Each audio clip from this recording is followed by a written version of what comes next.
Nathan is David's right-hand man. He's his personal prophet and his mentor, and he's the man who was brave enough to tell him, "Thou art the man," when he had the incident with Bathsheba. He came to Nathan saying, "Go and tell my servant David, thus saith the Lord." David has just sent Nathan to the Lord to get some material, some information about building a temple for him, a house for him.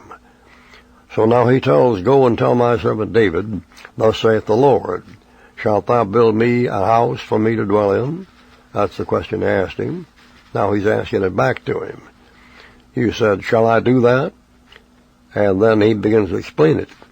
Whereas, that is, because you did that, there's something you've got to consider. Whereas, you have to consider that, I have not dwelt in any house, that's certain, since the day that I brought up the children of Israel out of Egypt, even to this day. He never asked for a house to be built for him.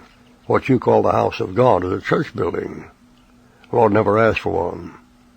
What they call the house of God is a temple, or something in Mecca. The Lord never asked for it. I brought up the children of Israel out of Egypt, even to the day, but I've walked in one, a tent, which could be what, two, a tabernacle, which could be what, three, a temple finally.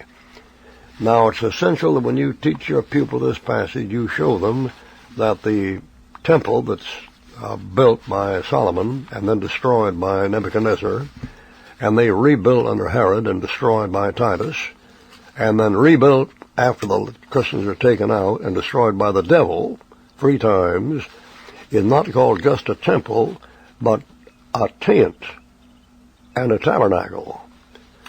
Now, do you know why it's imperative for you to call that to the students' attention? Because there's some talk about if the temple has to be rebuilt before the Lord comes, then it isn't anywhere near the Lord's coming, because it would take several years to rebuild the temple. It wouldn't take 48 hours. You say, why? It was a tent and a tabernacle. And you'll find James telling that to the body of Christ in Acts chapter 15. And they already have the material for it in a dozen places, and all they've got to do is just get it all together and have the permission to build it, and it's going to go up, and it could go up in 24 hours and then be finished building later in heavier material. But it is called not just a temple, but a tent.